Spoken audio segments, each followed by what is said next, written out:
بسم الله الرحمن الرحيم الحمد لله رب العالمين والصلاة والسلام على سيدنا محمد وعلى آله وصحبه أجمعين أما بعد. So in our last week's lesson, I had stopped at the point where the people had surrounded Uthman ibn Affan's house. The protesters had surrounded and they had demanded one of three things. They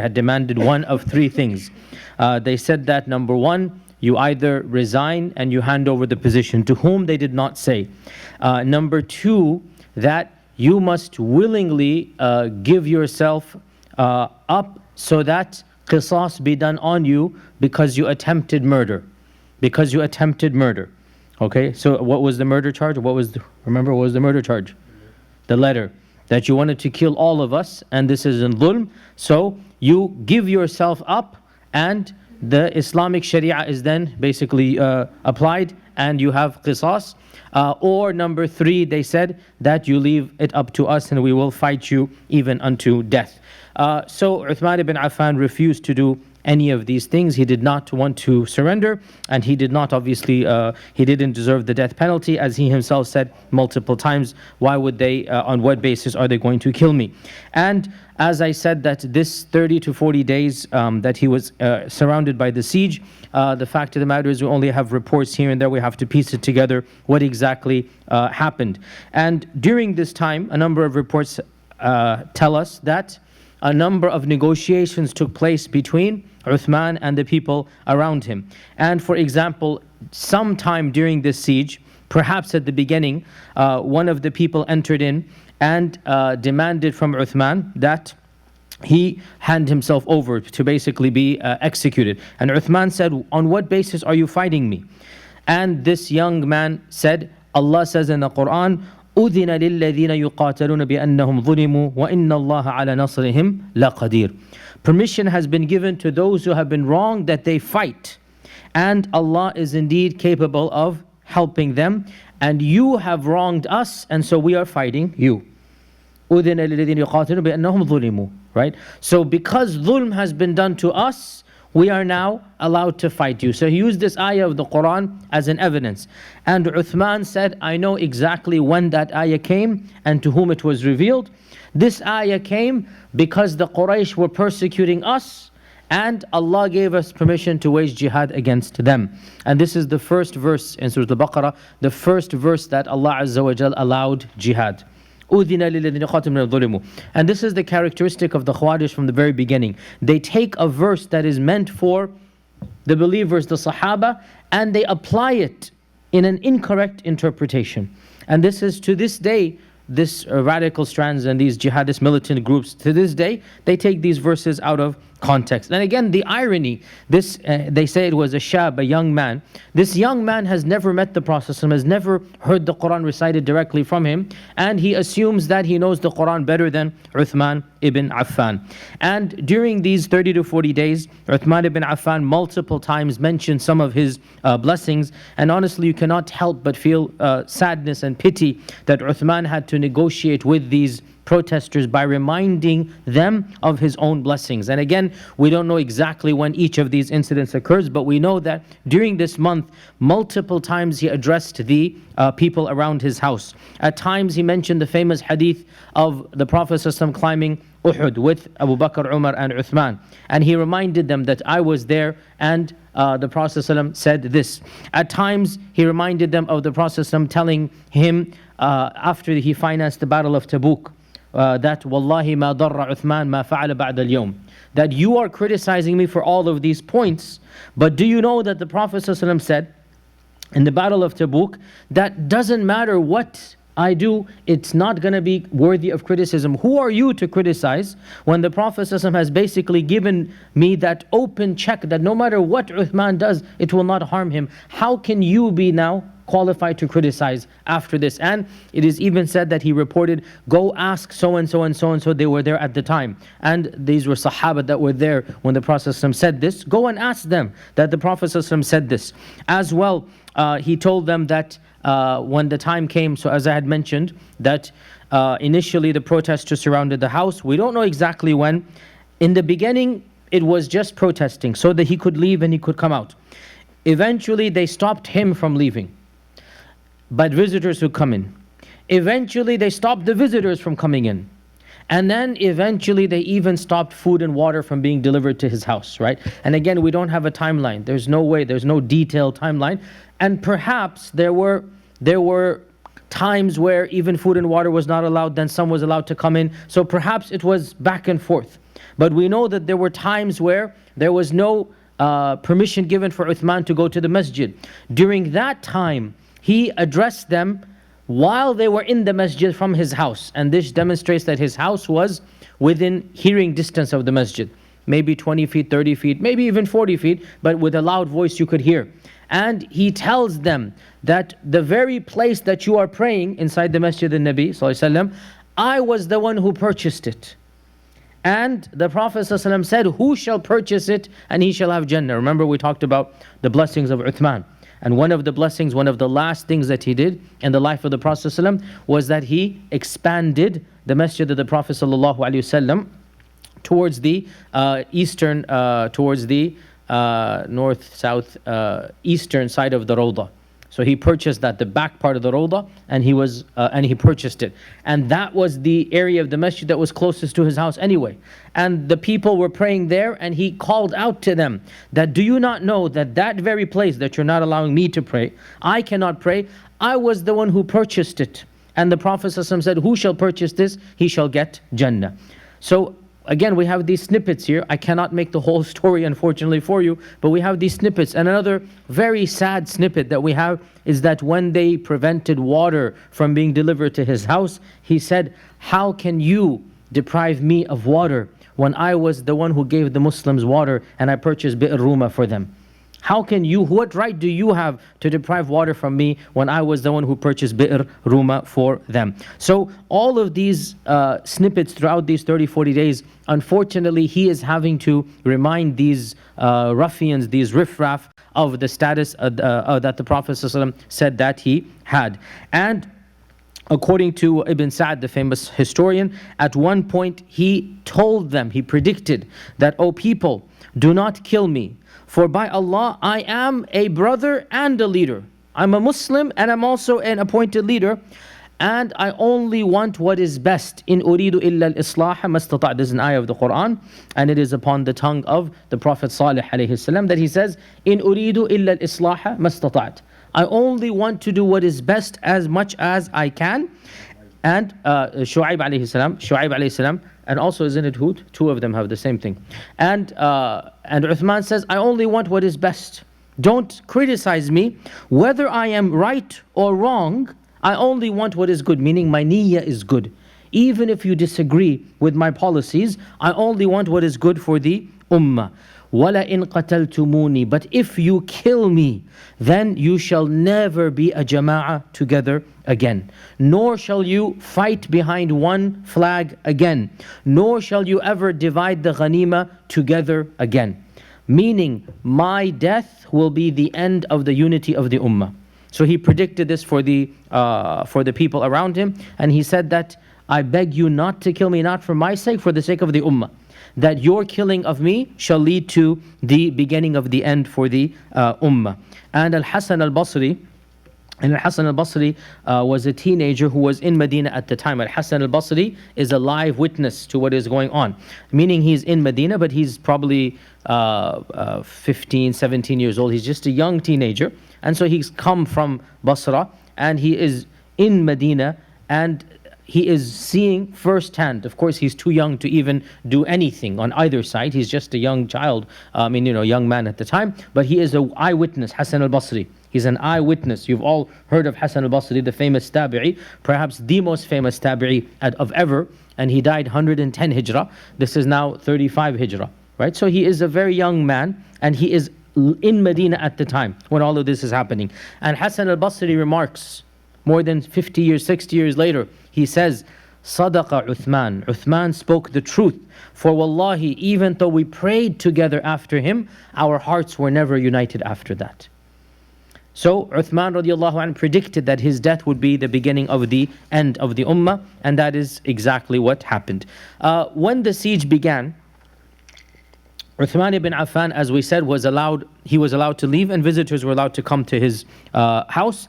And a number of meetings took place about what should be done with these protesters. And Uthman ibn Affan called a number of Sahaba, at times individually, at times as a group, and asked them what is to be done. And of the first of the Sahaba he reached out to was Abdullah ibn Salam. And Abdullah ibn Salam is now a very, very elderly man. He was, of course, he has witnessed everything from the beginning of Medina. He is one of the leaders of the city of Medina because he goes back to pre-Islamic Jahiliyyah as one of the leaders. He was the chief rabbi of the Yahud before the coming of the Prophet ﷺ. So he is now a Madani, through and through. And he is now one of the senior people of the city. And he asked Abdullah ibn Salam, what is your advice, what should I do? And Abdullah ibn Salam said that keep your hands down, keep your hands shackled to yourself, for that will be the best excuse in the eyes of Allah, you will be the victor. Don't raise your hand up, keep it down, and that will be the best excuse in the eyes of Allah. And I already told you what Ibn Umar and others advised him, that for how long will you live? What is the point? Suppose they were to attack, what will be the case? What will be the max? They will kill you. Suppose you get rid of them, how will you live forever? So if death is inevitable, die the best death without having killed anybody. And many of the Sahaba dedicated themselves or suggested to the Uthman that they would be willing to protect Uthman personally. And of them is Al-Harith ibn Nu'man, that he said, give us the command and we shall fight them. And Al-Mughira ibn Shu'bah, one of the senior of the Sahaba, Al-Mughira ibn Shu'bah, he said, O Amir al-Mu'mineen, you have the numbers and the quantity on your side, and you are on the side of the truth, and they are upon the batil. You have the numbers and the quantity. Give us the command and we'll fight for the truth against them. But Uthman said that phrase that was to become his motto. Throughout all of this 30, 40 days, he would always repeat the same phrase over and over again. I shall not be the first person after the Prophet ﷺ to shed the blood of a Muslim. It's not going to go down that I am the first person in my watch, and because of me, that Muslim blood was shed. So he insisted that none of the Sahaba would basically defend him physically, and they obeyed him until the very end. And of those who was of the elite, of the vanguard of defending Uthman ibn Affan was Abdullah ibn Zubayr. Abdullah ibn Zubayr, who is at the prime now of his manhood. Of course, eventually he will become his own Khalifa. Eventually he will not take allegiance with the Umayyads, and he will consider the Umayyads to be a tyrannical, un-Islamic entity, and he will form his own Khilafah in Mecca and Medina. That's going to happen later on. We'll come to it when we get to it. Right now he is in the formative period. He's in his 30s right now, and Abdullah ibn Zubayr now says to Uthman ibn Affan that uqtuluhum, go ahead and fight them and kill them, for by Allah we have Allah's permission to defend and fight on your behalf. Meaning, the Sharia has given you the green light. You are surrounded, they are depriving you of food and water, they might even kill you. You have every Islamic right to go and fight them. And others of the Sahaba said that you have enough defenders and supporters, just give us permission. But he kept on saying that, anshudukum lillah, I beg you in the name of Allah to not shed any blood for my sake.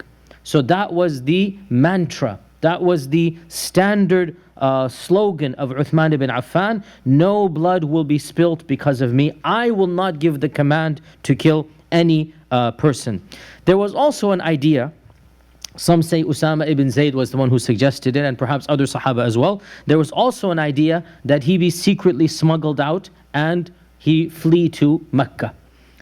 So this idea was also suggested, that he should just basically leave surreptitiously and be smuggled to a safe zone. But he turned this idea down as well, because obviously it's not really the manly thing to do. It's not, this is not appropriate for Uthman ibn Affan to simply disappear and run away. And he refused to take that idea as well.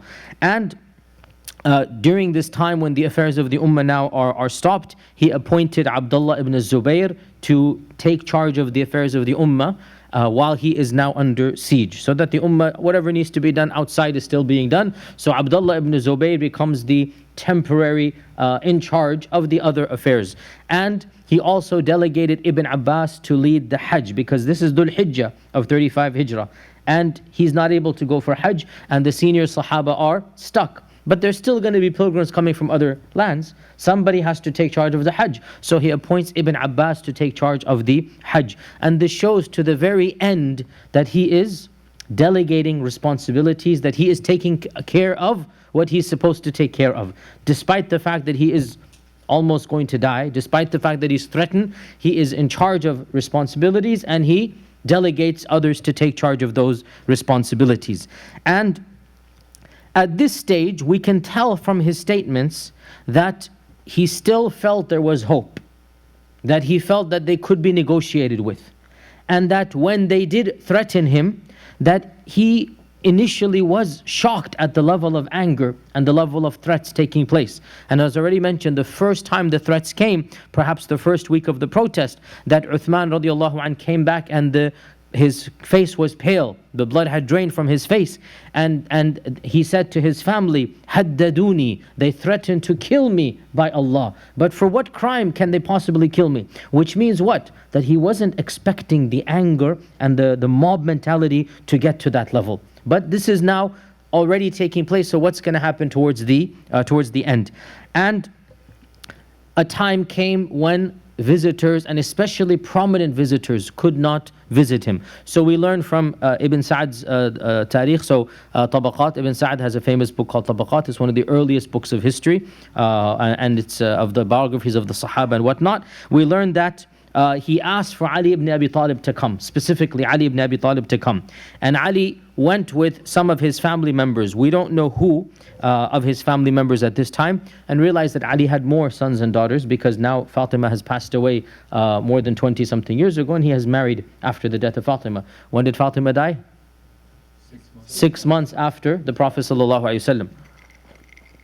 So after the death of Fatima, Ali remarried, and he had other children from other women. So it is simply says he went with some of his family, who we don't know. It could be Muhammad ibn al-Hanafi, it could be others, we don't know. So he went with some of his family, and the protesters refused to let him in. And they stood up to try to physically prevent, and the matter became more and more, until his family, it said, who they were we don't know, begged him to go back before he himself was harmed. So the situation is getting so tense that Ali himself radiallahu anh cannot go inside the house of Uthman. So what did he do? He took off his turban. In those days, people recognized people's turbans, especially the senior Sahaba. They had their turbans that people recognized. He took off his turban and he flung it over the crowd to the doorstep of Uthman, where Uthman's, he would obviously have the khadam or the servants are there in the house. So they took it inside. The point meaning, Ali is expressing his support for Uthman, that I tried to come. You called me, I tried to come. I'm not able to come. So whatever token like I can support you with, this is my turban at your service. And these types of incidents, and there are so many in number, clearly demonstrate the ludicrous notion that Ali radiallahu anhu was sympathetic to the killers. It's really nonsensical. Over and over again we can see Ali radiallahu anhu is not on the side of the killers, astaghfirullah. Rather, he is defending Uthman from the very beginning. And at one point, Ka'b ibn Malik, we all know Ka'b ibn Malik, we had a whole lesson about Ka'b ibn Malik. At one point in the siege, Ka'b ibn Malik gathers together the Ansar. He goes to their houses, he gathers together the Ansar, and he marches with them to the house of Uthman, and he says, he gets inside the house, he says that, O Amir al-Mu'mineen, we are the Ansar, and we shall show you that we are Ansar. What does Ansar mean? The helpers. The helpers. And he says, we shall be the Ansar of Allah again as we were the Ansar of Allah before. And Zayd ibn Thabit, also from the Ansar, and from this delegation, Zayd ibn Thabit said that Nasarna Rasulullah sallallahu alayhi wasallam wal ana nansuruka. We were the people who helped Rasulullah, now we will help you as well. So Zayd ibn Thabit and Ka'ab ibn Malik and others of the senior of the Ansar are physically now willing to fight on behalf of Uthman, and Uthman once again says to them, I do not want any fighting. Do not, get rid of the crowds or protests and go back, and do not physically engage with them. And at some point in time, and again, that's the sad reality, we don't have a timeline, we have to reconstruct. At some point in time, the Sahaba became so worried about the safety of Uthman that many of them volunteered to live in the house with him. They slept in the main room and they became his personal bodyguards for the last few days of his life. Radiallahu anh. And people like Abu Hurairah and Abdullah ibn Umar and Al-Hassan ibn Ali and others of the senior Sahaba actually moved into the house of Uthman and stayed there physically for the last few days because of the tense situation and scenario. And as well, Al-Marwan ibn al-Hakam, who is his cousin. And that also shows it doesn't make sense for Marwan to have forged the letter. Now he's clearly willing to lose his life. He's willing to fight to defend Uthman. It makes no sense to accuse him of forging the letter, right? That's what some of the medieval historians said. And these are not from the other group. These are from our own group. Some of our own scholars said it's most likely Marwan. But if you really think about it, there doesn't seem to be a motive. There doesn't seem to be, it just doesn't match up that Marwan would be the one forging the letter. And right now we have him inside the house, armed to the hilt, willing to defend Uthman to the death. How can Marwan then be the one who forged the letter? Doesn't make any sense whatsoever. So he is with Abu Hurairah, with Abdullah ibn Umar, and Abdullah ibn Zubayr then sends a letter to him, or a messenger to him. And Abdullah ibn Zubayr is the one who has been appointed to be in charge of the affairs of the city and of the state while Uthman is under siege. And Ibn Zubayr says, if you want, I can also join that group to protect you. And if you want, I can remain where I am, and I have a group under my command that are willing to obey me at any time. Meaning, you have two options. O Amir al-Mu'mineen, I can also join the elite guard inside by myself, or I have a group of fighters basically that are under my command, and whenever you need, we will have a whole group willing to defend. And this also shows therefore that there were groups of the Sahaba that had prepared themselves in case there was fighting, that they would defend, but they weren't physically inside of the house of Uthman. So Uthman sent the messenger back thanking Abdullah ibn Zubayr and saying, if you come here, you will just be one more person in the crowd. Stay where you are, and that will be more beneficial. Don't come with your entire group until we need you. And multiple times during the siege, the situation became so tense that some of the Sahaba tried their best to defend even without the permission of Uthman. And especially amongst them was Abdullah ibn Umar and Al-Hassan ibn Ali. These two, and the both of them were of a young age, and Al-Hassan is younger than Ibn Umar, but they're both in their, Al-Hassan ibn Ali would now be 30 years old, around a little bit 30, late 20s, early 30s, and Ibn Umar would be early 30s. They're both basically at the prime, and these two attempted multiple times to get Uthman permission to go attack the protesters outside. And in fact, it is narrated that Ibn Umar came one time armed with his body armor, with his suit of the cloak of armor on, and with his weapons, and he came to Uthman, and he asked Uthman that let him go out and fight. And the same for Abu Hurairah radiallahu anhu. It is reported that Abu Hurairah as well came to Uthman armed to this hilt. And Abu Hurairah is not a young man. Abu Hurairah by now must be around 60 years old. And Abu Hurairah is coming, and he is also armed to the hilt, and he is saying, now is the time to fight. How long are you going to not fight? So this shows this is towards the end of the siege, and a number of Sahaba are attempting to prompt Uthman by doing what? By coming already armed and saying, let us go fight. So Uthman said to Abu Hurairah that, would you be happy if you killed me and all of humanity? And Abu Hurairah said, of course not. So then Uthman said, and didn't Allah say in the Quran, what does Allah say? Whoever kills one person, it is as if he has killed all of humanity. فَقَأَنَّمَا قَتَلَ النَّاسَ جَمِيعًا. So this is Uthman's slogan. How can you kill anybody? If you kill one person, it's as if you've killed me and all of humanity. How can you do this? So he managed to calm down Ibn Umar and Abu Hurairah, and nobody was able to basically defend Uthman because Uthman insisted on it. And the point, of course, arises that why was he so adamant about not fighting back? Why was he so adamant? And our scholars say that perhaps there were a number of reasons.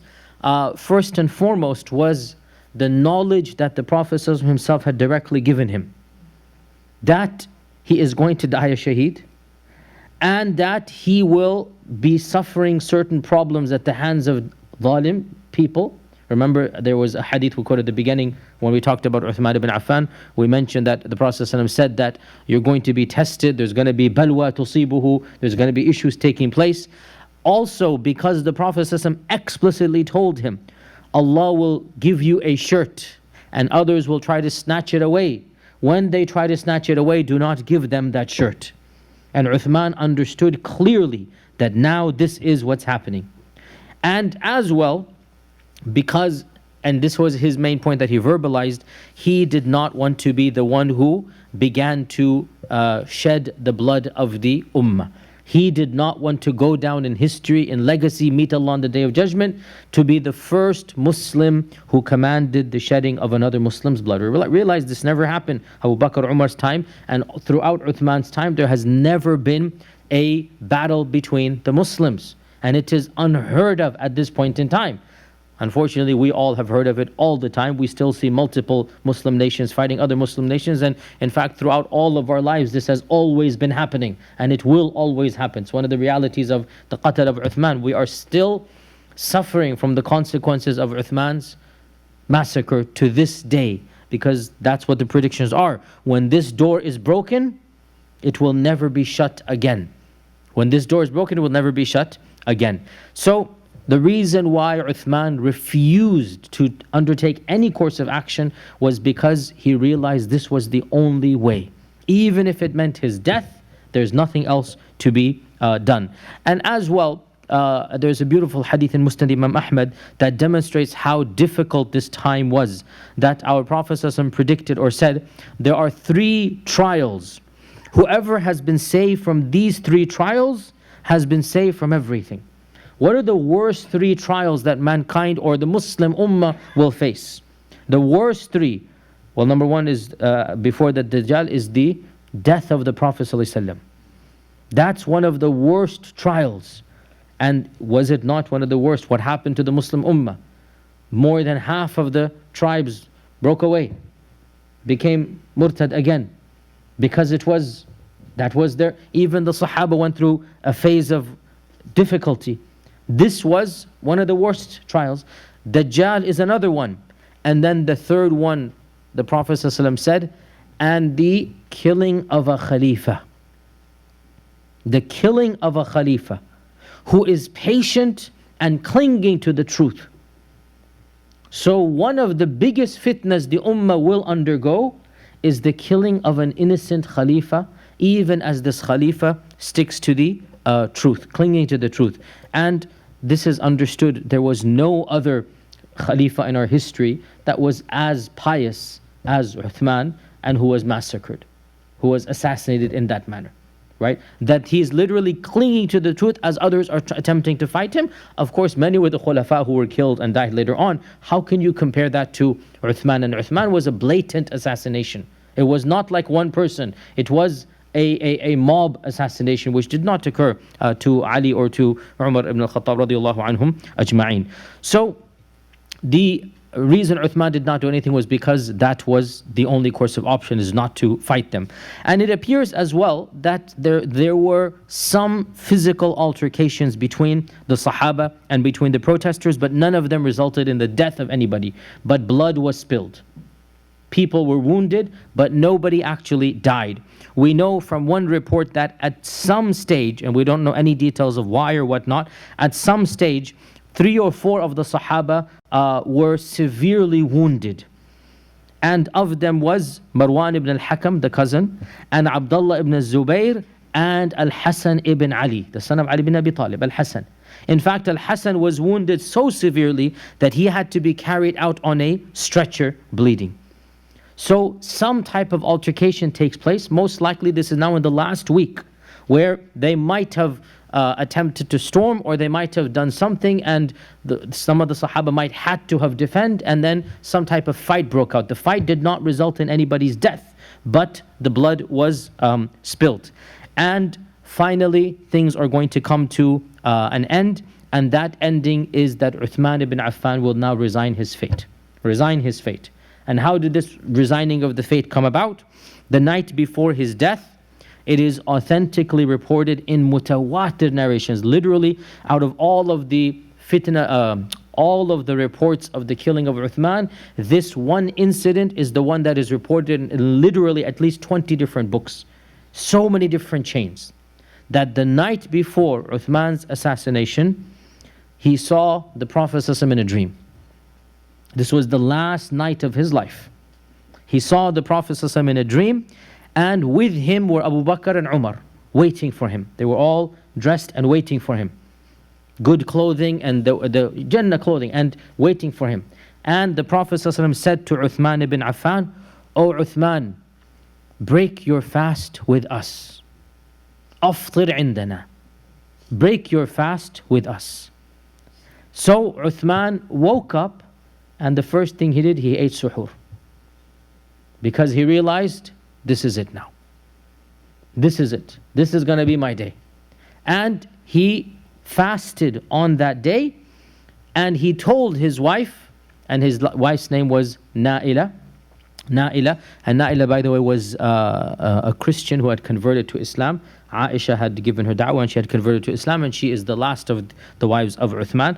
And he told his wife Naila that today I will meet al-ahibba, my beloved ones.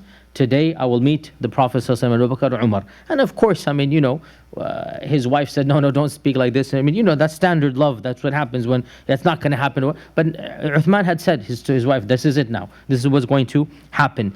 And this was on a Friday, the 12th of Dhul Hijjah in the year 35 AH. Friday, the 12th of Dhul Hijjah in the year 35 AH. And when he wakes up, of course, the Sahaba are still sleeping in the room. Abdullah ibn Zubayr, Hassan ibn Ali, they're all sleeping in the room. And we do not know how, but he managed to get them all out of the house and back to their houses. We don't know, the books of history don't tell us what he said to them. But whatever he said, he managed to get them out of his house.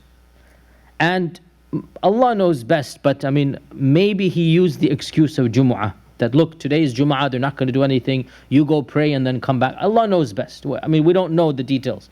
But he managed to get every single one of his bodyguards that were volunteering. These were not professional bodyguards. These were the Sahaba that had volunteered. He managed to get all of them out. And this is early morning Friday.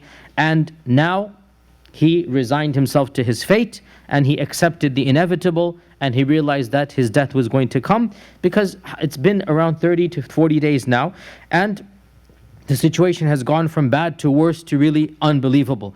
And there's no doubt in my mind, and it's clear from anybody who understands Uthman ibn Affan, he wanted the others to get out of the house so that nothing happens to them. Because he has been told, you're going to die today. I mean, the Prophet has told him in a dream. So he doesn't want any other Sahabi in the house.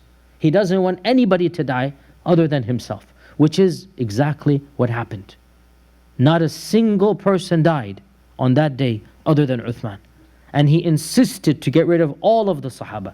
How he did it, I mean, truly, he must have been extremely forceful. He must have used the same, you want to call it emotional blackmail, but it is the reality. Like he basically said, by the rights Allah has given me, he's done this before, that I am the one you have to obey as the Khalifa, you cannot fight them. That's what he's been saying, that as your leader, you cannot disobey me. I ask you in the name of Allah. So whatever he did, he got rid of all of them. And this is on the Friday morning, the morning of the Friday. His house is now empty of anybody except for his wife Naila, who is in the chambers. That's it. Everybody else has gone.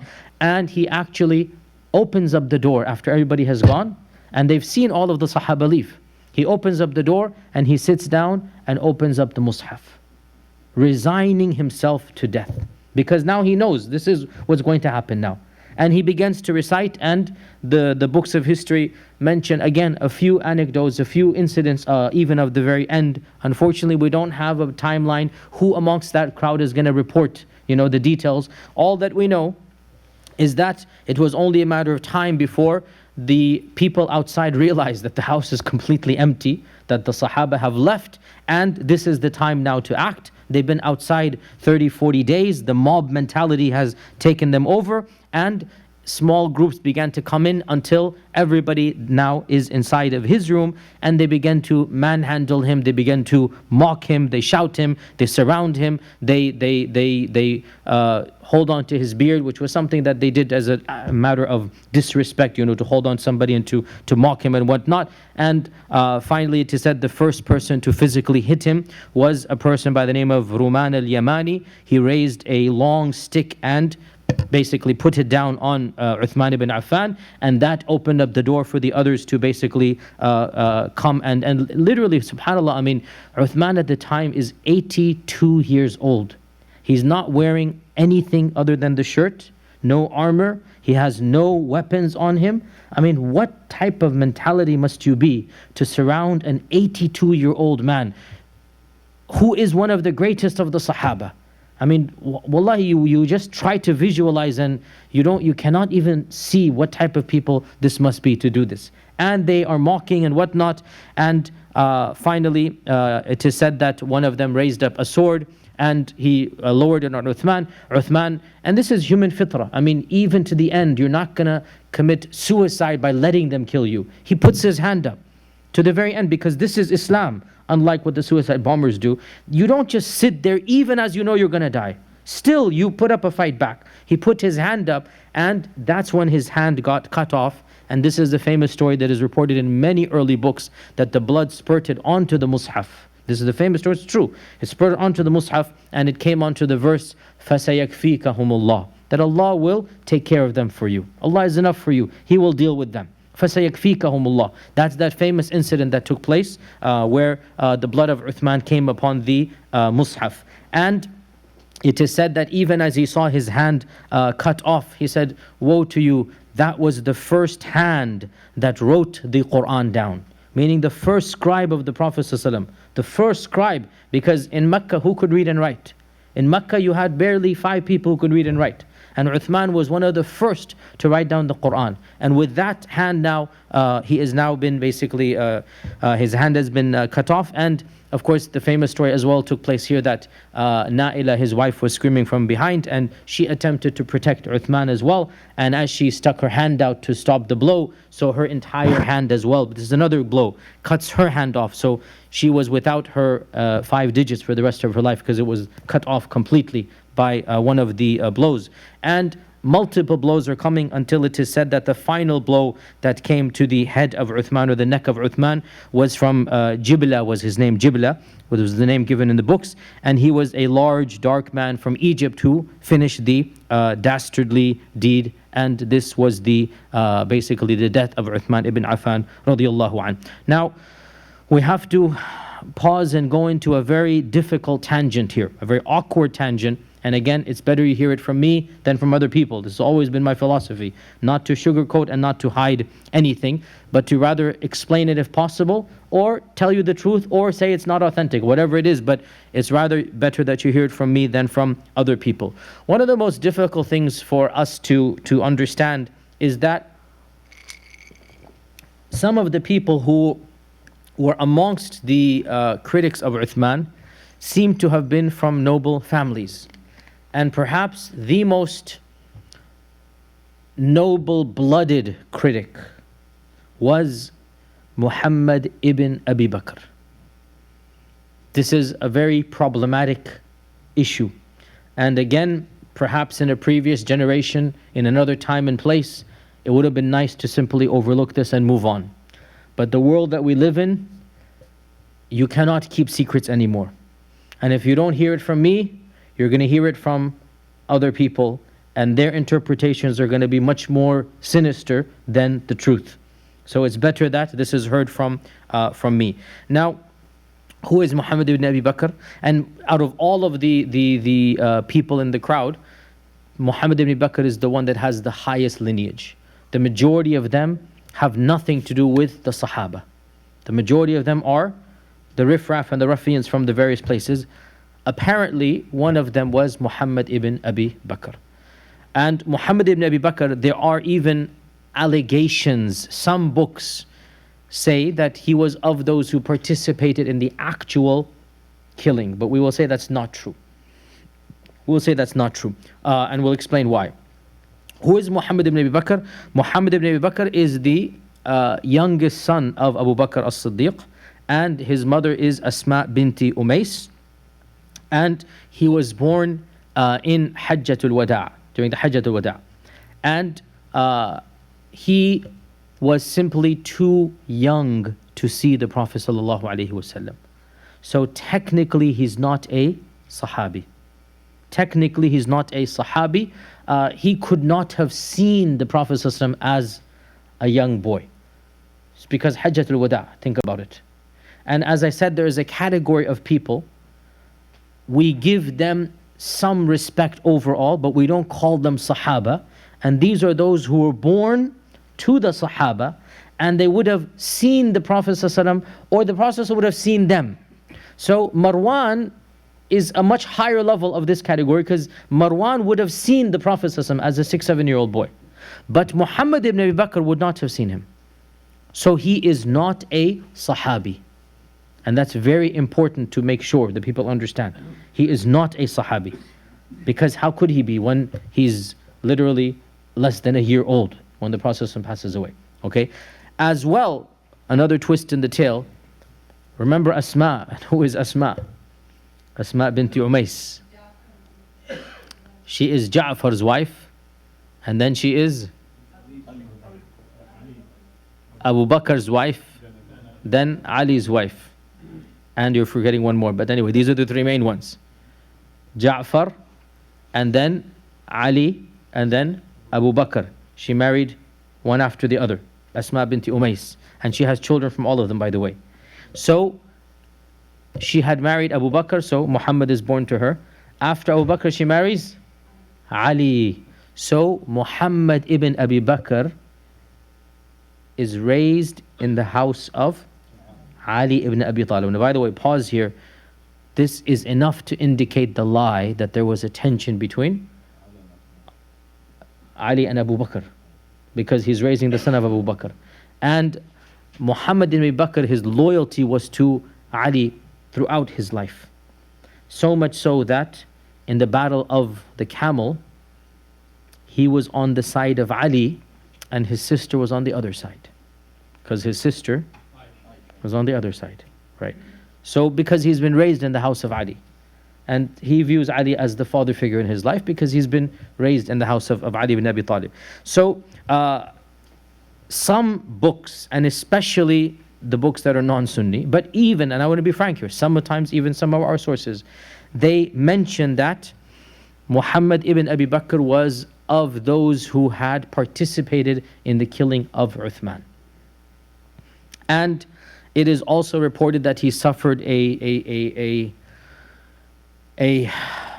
difficult death, somewhat of a punishment death by the people. Allah knows what his fate will be in the Akhirah, in that the early Umayyads killed him because he was a participant in the Battle of Uthman, and they also did things to his body that, again, no need to go into all the sordid details, but his death was not a positive one. He died a young man. He died actually 2 years after this. The Umayyads came to power, and then eventually they got rid of him. They literally killed him, and they weren't very kind with his body, with the claim that he was of those who killed Uthman. And he was of the most prominent who killed Uthman.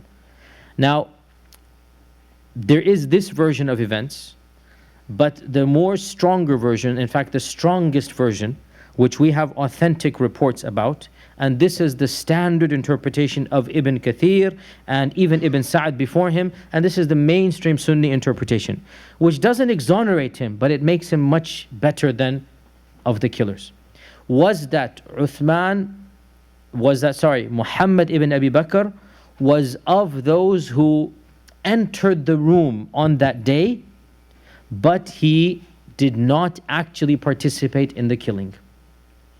And this is authentically narrated by a number of different reports, including 1 or 2 eyewitnesses to what is taking place, that when Muhammad ibn Abi Bakr came into the room and Uthman is there reading the Quran, because of his seniority in terms of lineage, he was considered to be one of the leaders.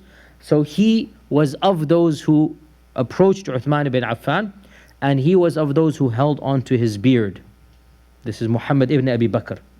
And Uthman said to him, Ya ibn akhi, O son of my brother, O nephew, meaning your father and me, Ya ibn akhi, this is not your place, meaning you should not be here. You are not a part of this group. This is not your place. Had your father been here, he would never have approved of this. And when he said this to Muhammad ibn Abi Bakr, it is said he felt so guilty that he immediately let go and he left the premises and was not there when the deed took place. Now, to be brutally honest, that doesn't make him innocent either. I mean, he's of the crowd, and before this he has been a part of the crowd, and he is of those who have been not kind to Uthman. And this does raise this issue, and we need to understand, and here's, I hope by now, those of you that have been with me from the beginning, you understand, it is actually a problem when we romanticize each and every human being of the past, and we make them into an angel. It's a problem because when we find out they're not angels, this actually affects our iman. It's actually better to be honest and say, you know what? He wasn't a Sahabi. And of the children of the Sahaba, many are righteous and many are not that righteous. And Shaykh Islam ibn Taymiyyah, he says that Muhammad ibn Bakr was not of the elite of the Tabi'un. He's not a Sahabi. He's not of the elite of the Tabi'un. In fact, his son, Al-Qasim, ibn Muhammad and Abdurrahman ibn Qasim, his son is better than him, and his son was one of the famous 7 scholars of Medina, Fuqaha Sab'a, one of the great scholars of his time. So this is the grandson of Abu Bakr, was one of the senior scholars of his time. He was not a political figure at all. So the point being that, it's just best to acknowledge this was a time when, yes, the Sahaba had lots of children. Not all of their children turned out to be completely like their fathers. And the main point to recognize, Muhammad ibn Abi Bakr was not a Sahabi. And whatever he did or didn't do, it has nothing to do with the Sahaba. He was a child of one of the best, in fact the best Sahabi, but being the child of the best doesn't mean you are the best. After all, we have in the Quran the Prophet Nuh alayhi salam. The Prophet Nuh alayhi salam. Is anybody going to blame Prophet Nuh for anything? You cannot control everybody. And in fact, Abu Bakr didn't even give tarbiyah to him. And we don't even blame Ali radiallahu anhu. It's not, you grow up and you become a man and you leave. And now he's not like living in the house of Ali anymore. He's a full-fledged man now. He's 36 years old now at this point in time. He's not as if he's a child living in the house of Ali. He's his own independent man. And he has made up his mind for whatever reason. And I have explained in 2-3 weeks ago that there were some Sahaba who were critical of some of the policies of Uthman, but they never joined the side of the killers of Uthman. And this is something that is very explicit in our tradition. Al-Hasan al-Basri, again back to the one who is one of the most authentic narrators and scholars alive, who's an eyewitness. Al-Hasan al-Basri was asked many years later, did any of the Sahaba participate in the killing of Uthman? Did any of the Sahaba participate in the killing of Uthman? And Al-Hasan al-Basri says, Hasha lillah, which is like astaghfirullah, astaghfirullah. They were nothing but the scums and riffraffs. These were the ruffians. The people who killed Uthman had nothing to do with the Sahaba. That for us is the key point. And even Muhammad ibn Abi Bakr, at least he wasn't there and did not participate at the end. What he did before, between him and Allah.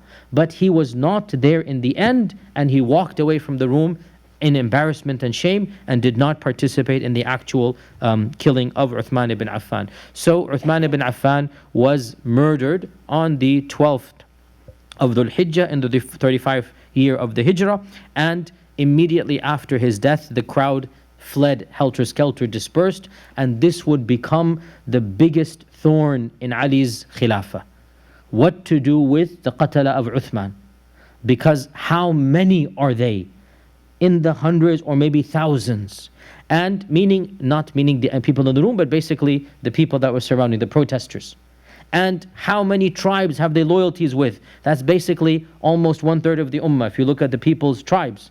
So to wage war against them is to wage war, a major civil war. And we'll get to it, I'm jumping the gun here. This became one of the biggest issues which actually caused the battle of Siffin, the battle of Jamal in particular, because even Aisha was demanding that you need to take action, and we'll get to the why Ali radiallahu anhu felt that this is not the time or place. You're going to have a huge civil war that it's perhaps best to move on now, and you cannot bring that many people to justice. In any case, this is as soon as the murder takes place, the crowd disperses and literally scatters back and flees back to their lands. They're no longer in Medina after this. They're not going to wait for them to be captured. And Uthman ibn Affan, the janazah was prayed over his body in his own house. They felt that it's safe not to take him to the masjid, but to pray janazah in his own house. And janazah was prayed, and within a day or two, some people say 2 days after, Uthman ibn Affan was then taken at night so that nobody is going to see, just in case somebody's following or whatnot. And he was buried in a garden behind Baqi' al-Gharqad, behind Baqi'. And that is why today, if you go to Baqi', which has been expanded double, triple the amount that it was, you will go to the very end, and they say that is where the body of Uthman radiallahu anhu is. And Allah knows best. I mean, it appears to be, this is what history tells us. You cannot verify, you cannot negate or deny. This is what has been inherited from thousands, hundreds and thousands of years, that's where the body of Uthman is. Uthman radiallahu anhu was not buried in Baqi' because they were worried that these same people are going to dig up the grave and mutilate the corpse. He was buried in a secret location in one of the gardens of Medina that was behind Baqi'. And it is said later on that was then finally, when it calmed down, people who knew, and that was then kept being handed down, that this is the grave of Uthman. Until now, to this day, when you go to Baqi', those of you that have been, you know that all of the Sahaba are buried within the first 50 meters of Baqi'. Every one of them. And to go to Uthman's grave, you have to walk another like 10 minutes. Because that's at the very end of Baqi'. Because it was expanded and it wasn't inside Baqi' when he was buried over there. And the death of Uthman radiallahu anhu brought about not only political chaos, but theological. For the first time, the Ummah split up on theological grounds. And two firqas formed at the death of Uthman. Two firqas, the kernels formed. They would come to fruition in the time of Ali. But at the death of Uthman radiallahu anhu is when the seeds are planted. The first of them are the Khawarij, and the second of them are the Shia. This is again from our perspective. The other groups have their version of events. From us, it's very clear that the death of Uthman radiallahu anhu caused two groups, their seeds to be planted. The first are the Khawarij. And As one of the tabi'un said, that رَأَيْتُ قَتَلَةَ عُثْمَانَ, I saw the people who killed Uthman, most of them were amongst the people of Nahawand. The people of Nahawand were the Khawarij. Most of them joined up or they became the Khawarij. So these very people who are political agitators at the time, and you know this is the reality of politics, once you enter it, it's in your blood. Once you get involved in siyasa and whatnot, you are always into it. So it's impossible to imagine these people who have done so much and marched from the various lands and killed Uthman, they're not just going to go home and live normal lives. It's not going to happen.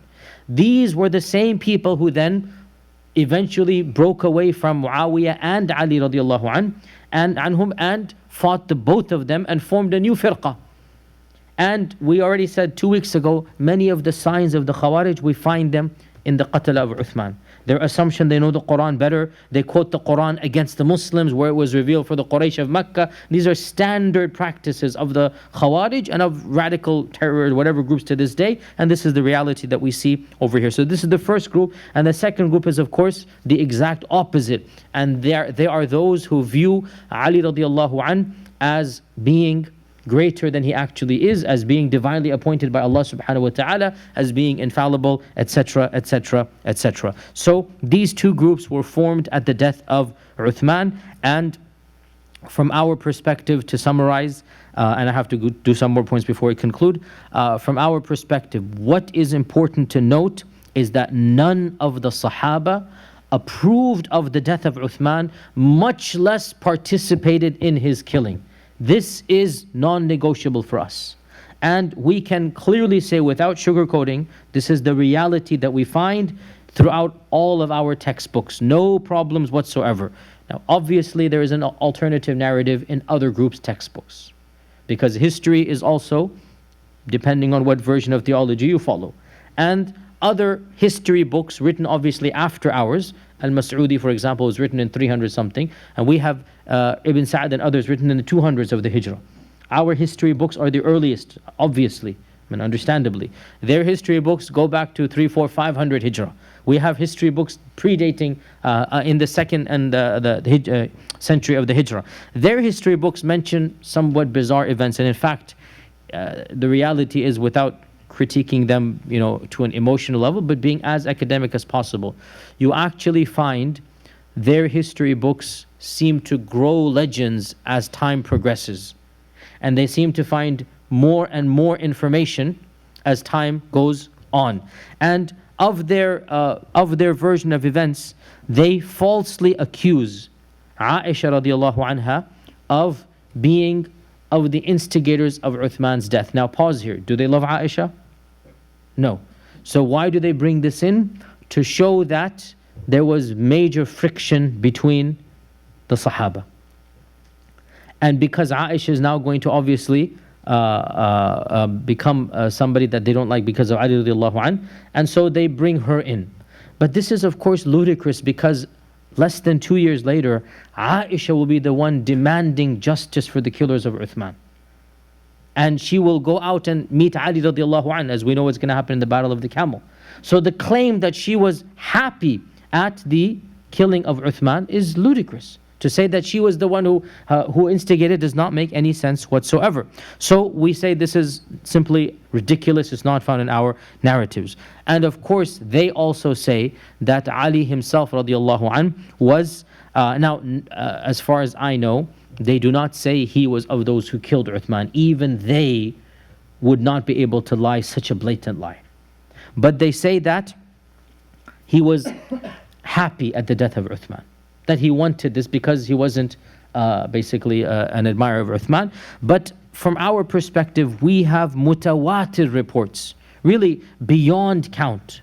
We have numerous reports that Ali was of the main defenders of Uthman, and especially even more than Ali was Ali's son Hassan. And in fact, in some reports, multiple times Ali radiallahu anh himself sent Hassan and Hussein throughout these 30-40 days with supplies, with the demand. And in fact, towards the end, it was Al-Hassan who was in the room Friday morning, and Uthman had to literally kick him out.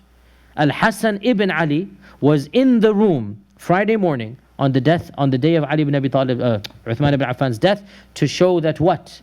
that he is on the side of Uthman.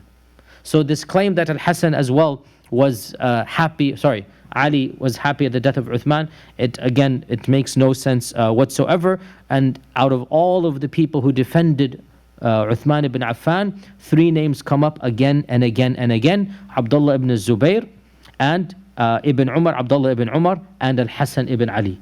These were the three people that, and there were more, by the way. I mean, Abu Huraira, at a 60-year-old man, and he's now this. I mean, multiple people not just him, but I'm saying these three were the young men who, to the very end, wanted to defend Uthman ibn Affan. And the final name that we'll mention that is quoted over and over again by that group is Ammar ibn Yasir. That they say that Ammar ibn Yasir was also of those who reveled in the killing of Uthman ibn Affan and perhaps even participated. And we say this is a bold-faced lie. That they have taken something very trivial, and I talked about this a few weeks ago, the whole incident of Ammar, remember? We talked about it, right? Remember that? Minor thing happened, and I'm not going to sugarcoat. Ammar ibn Yasir wasn't the biggest fan of Uthman ibn Affan in terms of his policies. But this does not mean that he was at all on the side of the ruffians. And this is something that's very obvious. We all know you can dislike, let's say, any politician, any or even your CEO, let's say, of your company. You can criticize certain policies. Doesn't mean you're going to want to have somebody murdered. I mean, there's a huge difference between the two, right? And for this group to take those incidents and then blow them out of proportion, really, it's absolutely ludicrous. The final point, which is really very long and convoluted, but I will not go down into this whole path. There is this theory that there is this persona by the name of Abdullah ibn Saba. Abdullah ibn Saba. And Abdullah ibn Saba requires an entire academic lecture, which is going to be very boring for most people, and it's just not worth it to go into. Let's just say that he is a figure that is alleged to have existed, and many Sunni historians view him to be the real founder of Shi'ism. They say he was the one who began some of these doctrines of Ali being superhuman and Ali being this and Ali being that. And there is a theory that he was of those who also participated in the killing of Uthman ibn Affan. And and there are so many issues at stake here. Many of our medieval historians, they kind of liked to believe in these understandings of, oh, this one person began everything, and usually it's more complicated than this. It's not just one issue. And I just want you to be aware, I am fully aware of the whole controversy of Abdullah ibn Saba.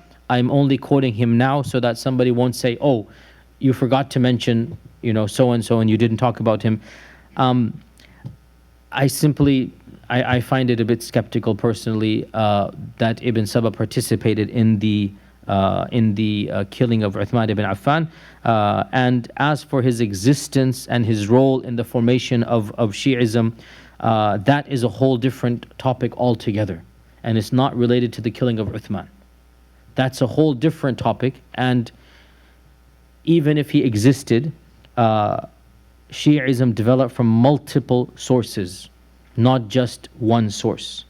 And it is not accurate to say the entire trend of Shi'ism goes back just to one person. That's simply not correct. Even if he existed, I'm not denying he existed, even if he existed, then certain things can be attributed to him, but the trend of Shi'ism is beyond one person. And there were many factors at play, and perhaps this person might have added some factors, but he definitely is not the source of the entire trend. And I do not believe that he had anything to do with the killing of Uthman ibn Affan because it's predating him. He will come, if he does come, a few years after this. So just wanted to put that as a footnote so that nobody can say that, oh, I was not aware of this. I know I have read enough to know that I have an opinion about the issue, and that is that I don't think he's a part of the story, which is why I didn't make him a part of the story. I just wanted to put that footnote there in the end. And with that, we only have one lesson left about Uthman ibn Affan, and that is the ahadith that he narrated. The ahadith that he narrated, we'll take a selection. He has a lot of ahadith, more than Abu Bakr and Umar. Obviously, why? Because he lived much longer, and he lived at a time of peace the first 6 years, and he's narrating throughout his life, and he dies the oldest, 82. He is the oldest of the four Khulafaa to die. So, inshaAllah ta'ala, we will have the halaqah, but next week I will be out of town, so we will take a break. It's a spring break for us. I'll be out of town. Inshallah, the week after that, 2 weeks from now, we will do the ahadith of Uthman ibn Affan.